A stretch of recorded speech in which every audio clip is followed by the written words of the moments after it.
Tom, having been with the series from the very beginning, Yes. how old were you when you started? I forget.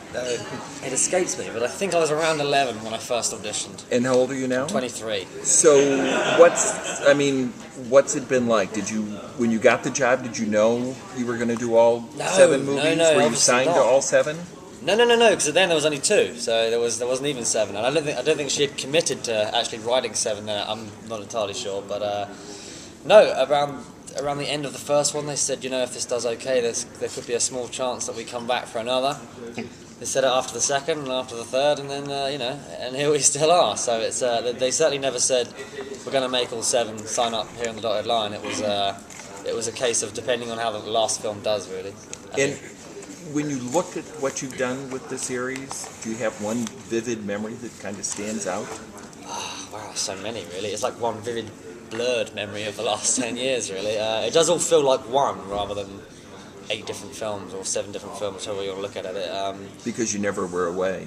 Well, I guess we were, but we kind of just went back and forth so much, and it just seemed like a second home, really. It's only yesterday that I've actually started to miss it all, seeing old faces and old friends, etc. I certainly never forget the first time we walked into the Great Hall as a group. It was one of the first shots I think we ever did. Yeah, it'll certainly stick with me, that one. I'm curious, hypothetically speaking, what you might have borrowed from the set and taken home. Hypothetically. Because you would have never taken anything home, because that would be stealing. Well, that's very unlike Draco, let alone Tom. Yeah, exactly. I would never have stuffed a couple of Nimbuses up my trouser legs, of course. No, they actually had very vigilant checks. They were actually in car searches, random car searches on the way out of the studios to make sure actually, for a joke, we wanted to stuff Daniel in the back of my car once to say that I was stealing Harry, but no, that never happened. They very kindly gave me. When you love to have seen the security's face when they lifted the boot up and saw Daniel lying in the back, hands tied up. Anyway, that's a whole other fantasy. I managed to get a ring, a silver ring that Draco wears. It's basically it's a Salazar Slytherin ring. So yeah, that's nice. I have it on my mantelpiece, and whenever I feel a bit of withdrawal symptoms, I slip it on and get back into Draco. Do you feel? Go ahead. I was going to say, having grown up, 12 years making this, 10 years making this, I know that not all your cast members are going to plan on continuing to act. And I was just curious, when did you realize, because if you're 10, what you really want to do when you grow up, when did you realize, I really want to do this? I was cursed with age, really. You do that stupid thing at 12 years old where you say something and it kind of sticks with you for the rest of your life. So I believe I said I wanted to be a fishery manager. In hindsight, I think acting could be a better route. It's certainly in the last couple of years that I've really grasped how lucky we've all been, not only to be acting professionally, but to be acting in such a fantastic project.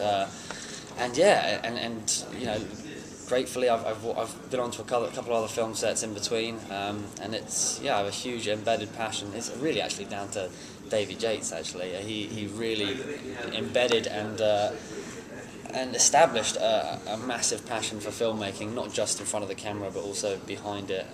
And I'm such an admirer of his work.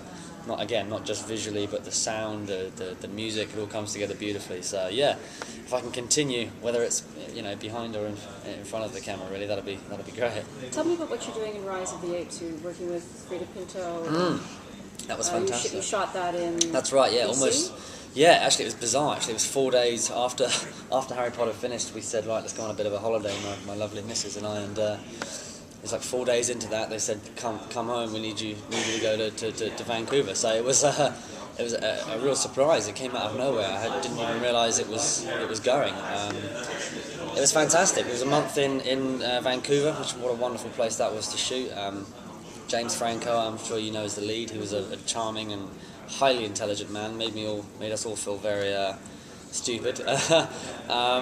And Andy Serkis, obviously, who plays Caesar. He was one of the most charming gentlemen I've ever met. And actually singing David's praises, I really never thought I'd walk onto another set that had that same atmosphere, because I'm sure you already know, if not you will know, that David's such a lovely, approachable director. And Rupert Wyatt, who directed Rise of the Apes so well, he was very much cut from a similar cloth, so that was delightful. And what do you play? What do you do? Oh, sorry. Well, I can't reveal too much, of course.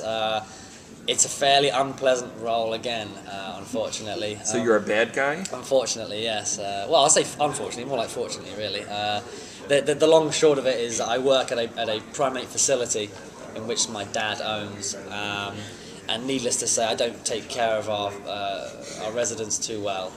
I have a whole arsenal of weapons that I use at my taste. So yeah, it was a delightful role and really enjoyed it. It's very, very different from Draco, even if he is still not a pleasant character in a very different way. So The last time we spoke, you said you wanted to do a Bond villain.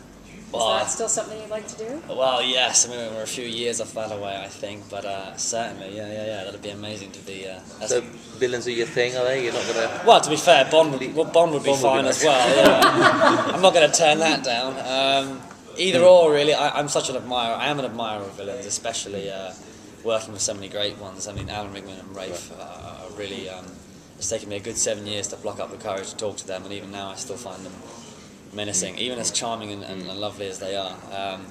So you find yourself starstruck by some of the cast around? I'm not even starstruck, just actually terrified. No, genuinely, these Helena, Rafe, and Alan, just for example, they're lovely, charming people, and yet when they roll cameras, they literally go psycho in front of your eyes. It's quite something to behold. I don't know what's more weird, actually, seeing Rafe being Voldemort with the wands and everything, or seeing him offset, dressed in white with the green cloak, talking about, EastEnders last night or something like that, or whatever it was even more bizarre, seeing him as a muggle. So yeah, it was good times. So you don't mind the idea that in a way you've been typecast as, or do you think you've just got a cruel, malevolent nature that just comes out on camera? I'm not sure. Yeah, whatever Chris Columbus saw me when I was 11, I'm not sure. Yeah, I think at 23 it's a little early to be typecast, but equally, if villainy is where my career takes me, then I shall embrace it with both hands, definitely. I wanted to go back to Rise of the Apes for a second. Sure. I saw some set photos that had. It seems like the technology on that movie is pushing forward the motion capture or whatever. Yeah. Could you sort of talk about how Andy's able to walk around in the real world with Yeah, again, I'm not entirely sure how much I can say, but I can reveal, yes, they're using, as far as I know, motion capture technology and using it in a whole new light. As far as I know, again, the whole Avatar style is to shoot it within the realms of green screen and so forth, whereas this is actually taking a physical man and putting him into the real world, and if you will. And Andy, I'm not sure if you've seen him in anything else, but he has a fantastic ability to recreate. And actually, going on that, is even scarier than Rafe converting from lovely man into Voldemort. Seeing Andy being this charming English gentleman that he is, and literally flipping and turning into an ape, it was really, really scary. He makes the noises, he literally moves spot on to what a chimp would. So it's incredible to watch that as well.